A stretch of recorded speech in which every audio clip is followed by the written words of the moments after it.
ನಮ್ಮಮ್ಮನೂ ತೀರೋದು, ನನ್ನ ಮಗನೂ ತೀರೋದು, ನಾನು ಒಬ್ಳು. ನಾನು ಬರ್ತೀನೋ ಇಲ್ವೋ ಗೊತ್ತಿಲ್ಲ ಈ ಮನೆ ಒಳಗಡೆ. ಸರ್ಕಾರ ಕಂಪ್ಲೀಟ್ ಮಾಡ್ಕೊಡ್ಬೇಕಣ್ಣ.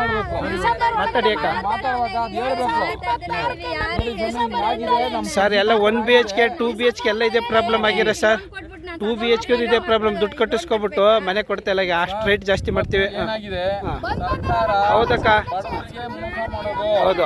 ಶ್ರೀಮಂತರುಗಳು ಯಾರು ಹೌದು ಬೀಳಲ್ಲ, ಕುರಿಗಳಿಗಾಗಿ ಬೀಳೋದು ಯಾರು ಹೇಳಿ? ಬಡವರೇ. 1 ಲಕ್ಷಕ್ಕೆ ಮನೆ ಕೊಡ್ತಾರೆ, 1 ಲಕ್ಷ ಕಟ್ಟಿ 3.5 ಕೊಡ್ತೀವಿ ಅಂದರು. ಇವತ್ತೆಲ್ಲೋಯ್ತು ಆ ಮಾತು? ಈಗ ಲೋನ್ ತಗೊಂಡು ಯಾವ ಗ್ಯಾರಂಟಿ ಮೇಲೆ ಕಟ್ಟ ಸರ್ ನಾವೆಲ್ಲವ?